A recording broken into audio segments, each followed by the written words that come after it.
Assalamualaikum warahmatullahi wabarakatuh. Perkenalkan, nama saya Nia Rastanti dari kelas 4 TPIA.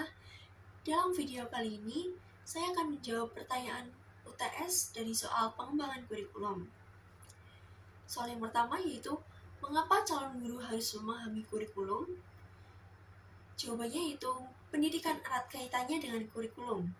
Untuk mencapai apa yang diamanatkan dalam pendidikan, perlu ada instrumen yang baik untuk mengarahkan segala tujuan menuju apa yang dicita-citakan. Pendidikan yang baik terhadap kurikulum akan memudahkan seorang guru untuk mendesain sebuah pembelajaran. Sebagus apapun kurikulum yang kita gunakan, tetapi jika seorang guru tidak mampu memahami kurikulum tersebut atau tidak mampu beradaptasi dengan kurikulum, maka akan berdampak buruk pada proses pembelajaran di kelas sehingga tidak terorganisir, bahkan tidak dapat mencapai tujuan yang dicita-citakan, dan kualitas pendidikan pun tidak akan maju. Pemahaman guru terhadap kurikulum akan membuat guru menjadi lebih mudah dalam menyusun rencana, menyusun indikator pencapaian kompetensi, melaksanakan langkah-langkah pembelajaran, sehingga proses pembelajaran tersebut bisa berjalan secara sistematis dan mampu menerapkan berbagai metode pembelajaran yang baik dan menyenangkan, sehingga para siswa dapat mengikuti pembelajaran tersebut menjadi lebih semangat dan menjadi lebih interaktif selama di kelas. Untuk yang selanjutnya yaitu pengertian hidden curriculum. Hidden curriculum adalah kurikulum yang tidak direncanakan, yaitu aktivitas dan pengalaman anak di sekolah yang tidak direncanakan menjadi kurikulum. Kurikulum ini merujuk pada nilai-nilai atau norma dan perilaku yang tidak diajarkan secara eksplisit melalui kurikulum formal, tapi dipelajari oleh siswa melalui pengalaman sosial dalam lingkungan sekolah.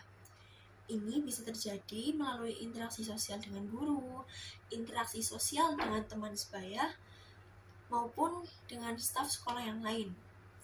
Bahkan, hidden curriculum ini bisa kita pelajari dengan melalui pengalaman di luar ruangan kelas seperti mengikuti organisasi, ekstrakurikuler, upacara bendera, dan mengikuti atau mematuhi peraturan sekolah sudah termasuk dalam hidden curriculum.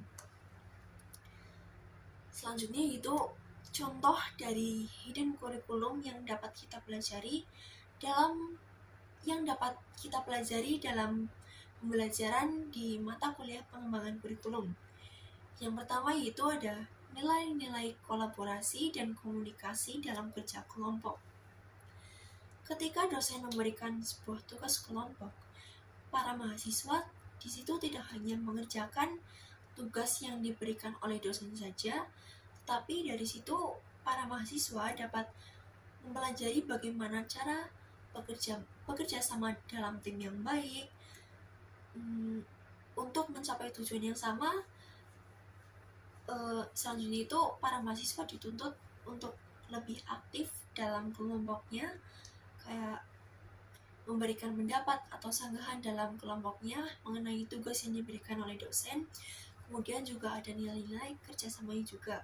Seperti pada saat presentasi, kita dihadapkan dengan audiens yang memberikan pertanyaan kepada kelompok kita. Kemudian kita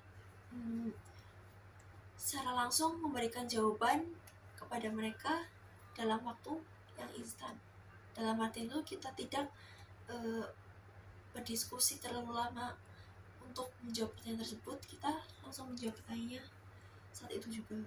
Dan itu membutuhkan kerjasama yang bagus antar satu anggota kelompok dengan anggota kelompok yang lain. Yang selanjutnya itu ada nilai-nilai penghargaan terhadap perbedaan. Nilai yang terakhir itu ada nilai kemandirian dan tanggung jawab. Mungkin ini sering dilakukan atau sering kita pelajari ketika kita adalah seorang aktivis kampus. Ketika kita dihadapkan dua kegiatan sekaligus antara mengikuti organisasi atau kuliah, kita akan pilih yang mana?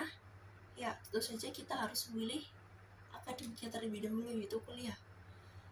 Dalam hal ini, kita sudah kita sudah mempelajari adanya hidden curriculum, di mana kita harus tetap mengikuti kuliah, tetapi kita harus bertanggung jawab terhadap organisasi yang sudah kita ikuti.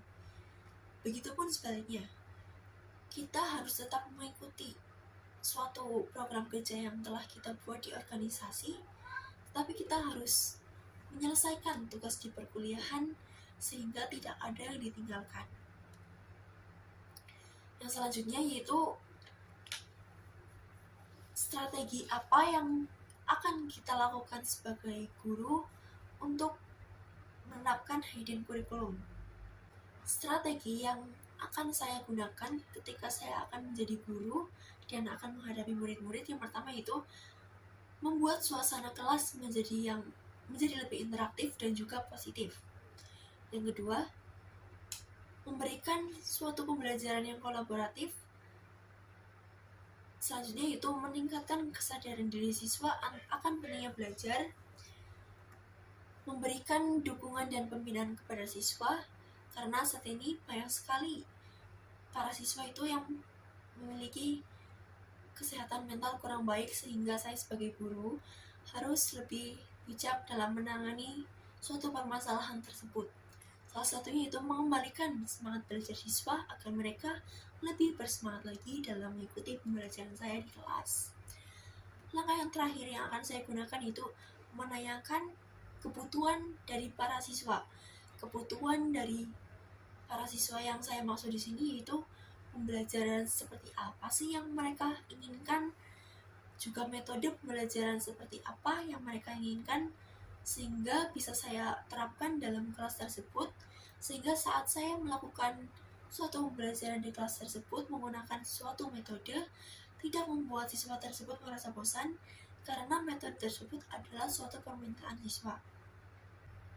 Pertanyaan yang selanjutnya yaitu bagaimana perspektif teori model organisasi kurikulum terhadap kurikulum merdeka?